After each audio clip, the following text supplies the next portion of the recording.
Sweet. 5. You know what that means? It's Bellringer time!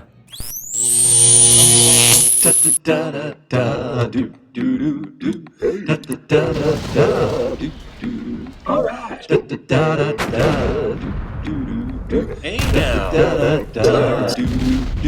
Mr. Kovacs class! It's Mr. Kovacs class! You might learn a ton! It's Mr. Kovacs class! It's interesting too. It's Mr. Kovacs class! And he's super cool. It's Mr. Kovacs class! All right, today is game test day. So what we're planning to do today is we're going to test out our games. So by now they should be playable. Playable, not necessarily finished, but playable, because that's the reason for testing. You know, it's almost like doing a lab where like you have a hypothesis. You think this game will be fun because of the rules that you did, but you have to actually test it.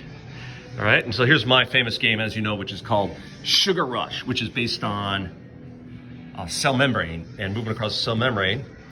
And the gist of my game is these are glucose molecules, and there's 2 cells each that have a mitochondrion, and it's basically a race to see who can get first cell to get 6 glucoses in there. Now there's some rules, of course, like there's a dice, right? I rolled a 6.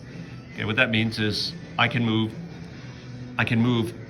glucoses, basically any combination. I could go 1 glucose 6 places. I can move 6 glucoses 1 space, right? Or combination 3 and 3, that kind of thing. The idea is I'm moving them towards my mitochondrion.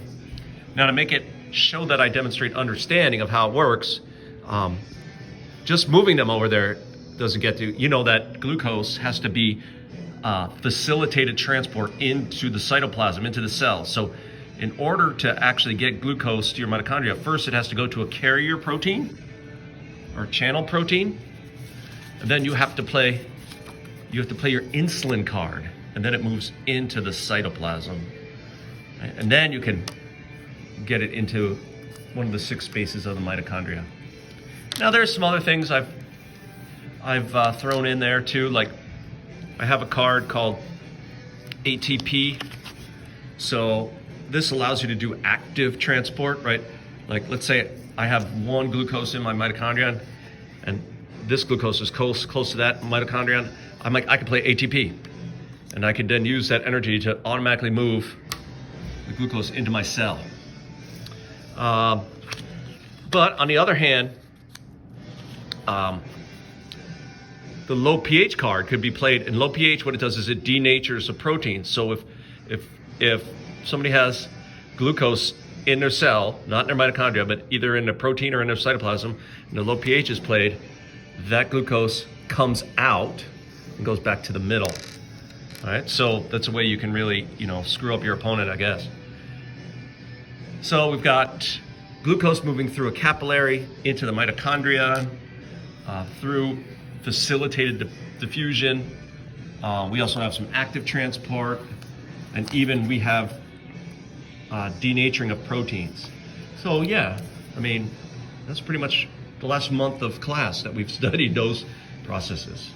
So I'm looking forward to playing your games next week. Today I will not be playing the games, but we will we'll keep rotating kids around the room to play each game.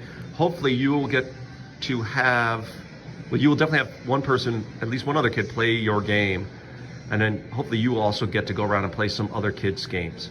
All right, should be a good, fun day. Let's make it a good day.